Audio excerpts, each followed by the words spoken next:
नमस्कार, मी मोनिका शर्मा आणि आपण पाहत आहात लोकसेतू मराठी न्यूज चॅनल। तर चला पाहूया आजच्या बातम्यांमध्ये काय खास आहे।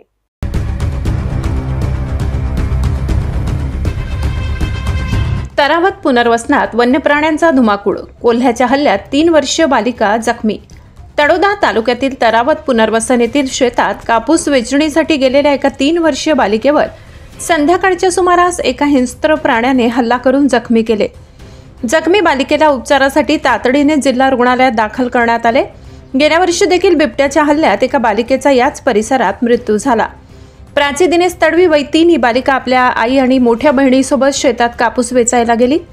संध्याकाळी 4च्या सुमारास ती बहिणीसोबत खेळत असताना एका हिंस्त्र प्राण्याने तिच्यावर अचानक हल्ला केला। मुलीच्या डोक्यावर आणि डोळ्यावर गंभीर जखमा झाल्या असून ती रक्तबंबाळ झाली, परंतु आई, बहीण व तेथे उपस्थित मजुरांनी आरडाओरड केल्याने प्राण्याने तेथून पळ काढला। बालिकेला तात्काळ जिल्हा रुग्णालयात हलविण्यात आले असून तिच्यावर उपचार सुरू आहेत। घटनेनंतर संपूर्ण परिसरात भीतीचे आणि संतापाचे वातावरण निर्माण झाले। हा हल्ला बिबट्याने केला की कोल्ह्याने, याबाबत संभ्रम आहे। या घटनेची माहिती मिळताच वन विभागाची टीम तात्काळ घटनास्थळी दाखल झाली। प्रत्यक्षदर्शीशी बोलल्यानंतर व त्यांना फोटो दाखवल्यानंतर हा हल्ला कोल्ह्याने केल्याचे स्पष्ट झाले। खबरदारी म्हणून आम्ही परिसरात पिंजरा लावलाय, तसेच नागरिकांनी व विशेषतः पालकांनी लहान मुलांना शेतात घेऊन जाणे टाळावे असे आवाहन वनक्षेत्रपाल शांतनू सोनावणे यांनी केले। तरावत पुनर्वसनचे सरपंच दिलवरसिंग पाडवी यांनी तीव्र संताप व्यक्त केलाय। मागील वर्षी मे महिन्यात आमच्या गावातील 4 वर्षीय बालिका बिबट्याच्या हल्ल्यात ठार झाली होती।